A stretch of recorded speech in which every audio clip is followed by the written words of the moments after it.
Холестерин тағамдық заттармен түспесе, онда холестерин деңгейі төмендейді. Сол кезде компенсаторлы түрде холестерин деңгейі жоғарылайды. Егерде ағзада қандай да бір баяу ағымды қабыну процесі жүретін болса, сол кезде холестерин деңгейі жоғарылайды. Қайырлы күн достар, тәніне саулық іздеген жандар. Мен жалпы тәжірибелік дәрігер Фариза Жанғалиқызы. Бүгін сіздерге холестериннің деңгейі қанда неге көбейеді және қай кездерде көбейеді және оны қалай төмендетеміз, сол туралы айтатын боламын. Видеоны міндетті түрде соңына дейін көріңіздер. Ал видеоны бастамас бұрын менің арнама тіркеліп, лайк қойып, комментарий жазып отырыңыздар. Холестерин өзі қайда өндіріледі? Холестерин бауырда 80% өндіріледі және 20% тағамдық заттармен түсіп отырады. Және бауыр холестериннің қызметі қандай? Холестерин ол біздегі бүкіл жасушалардың мембранасының құрамына кіреді. Яғни жасушаның жасуша болып тұру үшін мембрана керек, ал мембрана жасушаны қоршап тұру үшін оған холестерин керек деген сөз. Яғни бізге холестериннің рөлі өте зор. Жыныстық гормондарының және яғни тестостерон, эстроген секілді гормондардың және кортизолдың негізгі өнімі болып келеді, яғни соның нәтижесінде және де қай кезде холестерин деңгейі жоғарылайды. Холестерин егерде ағзада аз болса, яғни холестерин тағамдық заттармен түспесе, онда холестерин деңгейі төмендейді. Сол кезде компенсаторлы түрде холестерин деңгейі жоғарылайды. Тағамдық заттар арқылы майларды енгіземіз.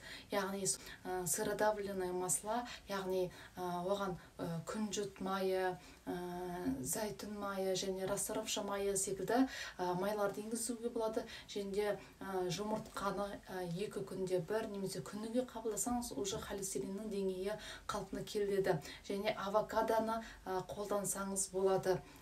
Бұл холестерин деңгейін қалпына келтіру үшін.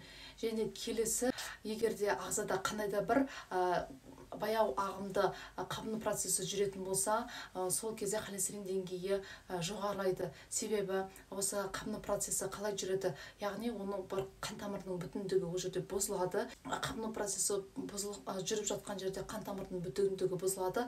Ол сол қан тамырының бүтіндігін бұзылған жерді қайтадан қалпына келтіру үшін холестерин деңгейін компенсаторлы түрде көбейтеді.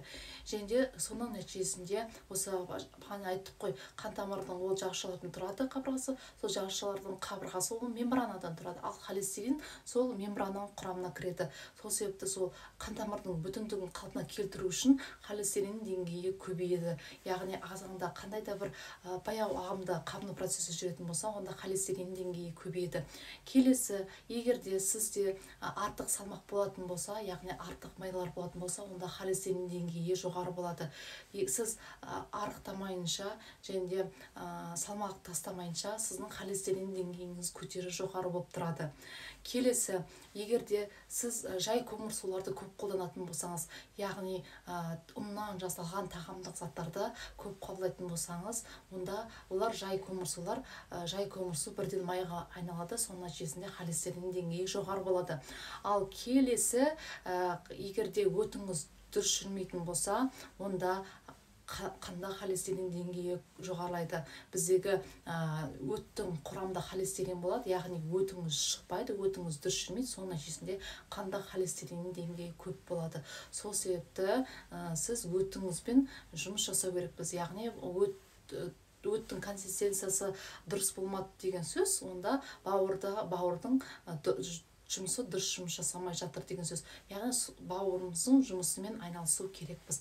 Яғни бауырдың жағдайын жақсарту керекпіз. Келесі, енді біз қалай қалпына келтіреміз? Егерде холестеринді төмендету үшін гипотиреоз болатын болса, яғни ондай жағдайда сізде холестерин деңгейі жоғары болады. Сол себепті ТТГ, ТЖ, Т4, АТП секілді гормондарға тапсырасыз. Егерде соның деңгейі жоғары болатын болса, ТТГ-ның деңгейін төмендететін дәрілік заттарды қабылдау керексіз. Және келесі дұрыс тамақтану керексіз. Яғни жай көмірсуларды қабылдамайсыз. Және жай көмірсулардың орнына күрделі көмірсуларды қолданып, жай көмірсуды аз қабылдайсыз.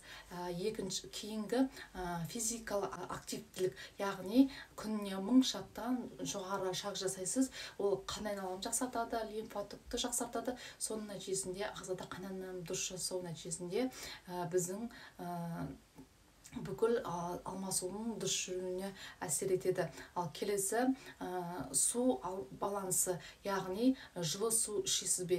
Егер де жылы су ішетін болсаңыз, ол өттің дұрыс жүруіне әсер етеді. Ағзада қандай да бір баяу ағымды қабыну процесі болатын болса, соны анықтап, және де сол қабыну процесін басу керекпіз. Холестерин деңгейін төмендету үшін арнайы баттар, яғни омега-3 секілді баты, және де чеснок деп аталатын баттарды қабылдасаңыз болады. Олар да холестерин деңгейін төмендетеді. Және де аптекадағы фалачурна деп аталатын, ол бір чайна ложкадан ұйықтар алдында қабылдасаңыз болады. Және бұны өтінде тасы бар адамдарға қабылдауға болмайды. Подсолнечный лецитин деп аталатын дәрілік препарат болады. Яғни бұнда бір чайна ложка таңертең қабылдасаңыз болады. Бұларда өттің дұрыс жұмыс жасауына әсер етеді. Осымен видеомыз соңына жетті. Егер де видео ұнаған болса, өзіңіздің денсаулығың жағдайын жақсарту үшін холестерині жоғары туысқандарыңызға жіберсеңіз болады.